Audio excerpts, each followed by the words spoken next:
Assalamualaikum warahmatullahi wabarakatuh. Perkenalkan, nama saya Muhammad Rafi Fadila dengan NIM 2403015086, kelas 2A Prodi Teknik Informatika, mata kuliah Organisasi dan Arsitektur Komputer. Sini saya akan mempresentasikan tugas 2 after UTS.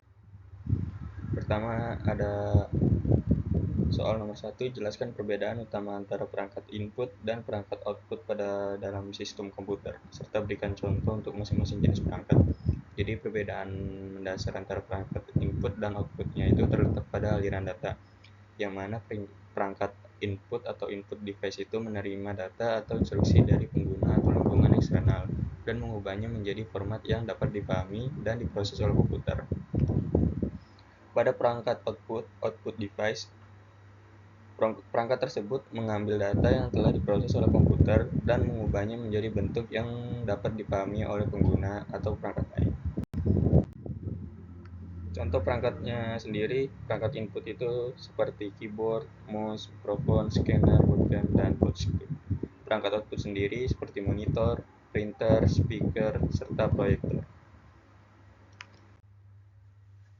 Yang kedua adalah jelaskan bagaimana arsitektur komputer menangani proses input dan output, serta jelaskan peran dan sistem operasi dalam manajemen perangkat keras tersebut. Jadi pengendali perangkat atau device controller ini, setiap perangkat atau key seperti keyboard, mouse, printer, dan lain-lain memiliki pengendali perangkat khusus yang bertindak sebagai antarmuka antara perangkat dan CPU. Pengendali ini memiliki register data, register status, dan register kontrol. Ada juga port IO, interrupt, direct memory access DMA, dan memory buffer. Peran sistem operasi dalam manajemen perangkat keras yaitu manajemen perangkat, device manajemen, driver perangkat, device driver, antarmuka IO interface, penanganan interupsi, interrupt handling. 3. Uraikan bagaimana perkembangan teknologi hardware seperti solid state drive SSD telah mempengaruhi performa sistem komputer. Jadi ada beberapa yang telah mempengaruhi performa sistem komputer seperti kecepatan booting dan loading aplikasi yang jauh lebih cepat, peningkatan kecepatan transfer data, respons sistem keseluruhan yang lebih baik, efisiensi energi lebih tinggi, daya tahan dan keandalan lebih baik, ukuran lebih kompak dan form factor baru, peningkatan produktivitas. 4. Apa yang dimaksud dengan bus dalam arsitektur komputer? Jelaskan jenis-jenis bus dan fungsinya dalam komunikasi antar perangkat keras.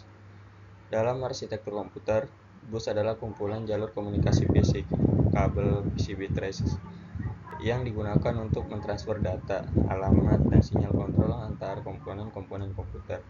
Fungsi bus data sendiri adalah mengangkut data aktual antara CPU, memori, dan perangkat IO. Fungsi bus alamat sendiri mengangkut alamat memori atau lokasi perangkat IO yang ingin diakses oleh CPU. Dan fungsi bus kontrol adalah mengangkut sinyal kontrol dan sinyal timing yang mengkoordinasikan semua operasi dalam sistem. 5. Jelaskan konsep dasar dari arsitektur von Neumann dan bagaimana arsitektur ini menangani proses input dan output. Jadi program data ini disimpan dalam memori yang sama, terus melalui unit pemrosesan pusat CPU, melalui memori utama main memory, dan sistem bus dan perangkat input atau output device. Dan bagaimana arsitektur von Neumann menangani proses input dan output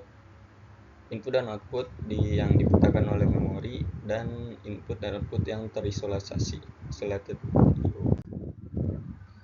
6. Perbedaan antara prosesor CISC dan RISC dalam organisasi komputer dan bagaimana hal ini mempengaruhi efisiensi sistem saat menangani perangkat input dan output. Jadi CISC itu Complex Instruction Set Computer, itu banyak ratusan instruksi kompleks, multisiklus, dan bervariasi panjangnya, yang mana satu instruksi dapat melakukan banyak operasi, serta banyak dan kompleks, jumlahnya lebih sedikit, sering digunakan untuk tujuan spesifik.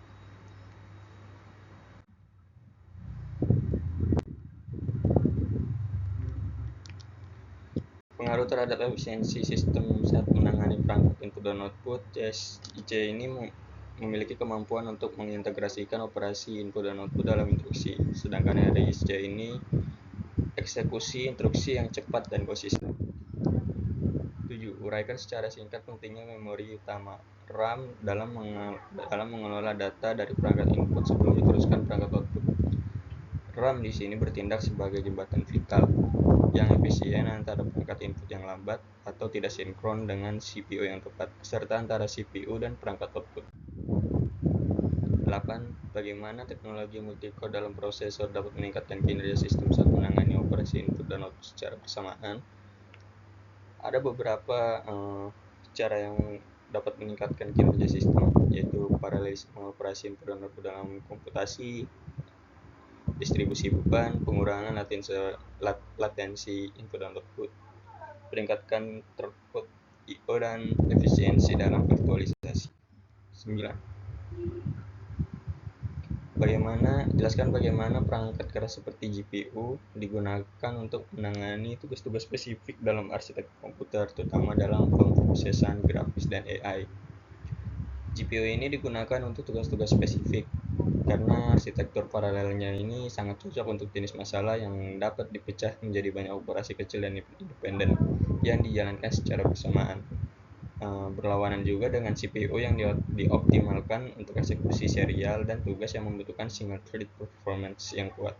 Kombinasi core paralel juga dan memori bandwidth tinggi dan unit fungsi khusus membuat GPU menjadi engine yang tak tergantikan dalam rendering grafis dan proses AI. 10. Uraikan peran cache dalam prosesor terhadap meningkatkan efisiensi komunikasi perangkat input dan output. Bagaimana mekanisme cara kerja ini? Sekarang, mengurangi latensi akses data oleh CPU, membebaskan bandwidth memori utama, meningkatkan responsivitas sistem, dan mekanik kerja otonom, hierarchy cache, mekanisme hit dan miss, pada fetching, kebijakan penulisan.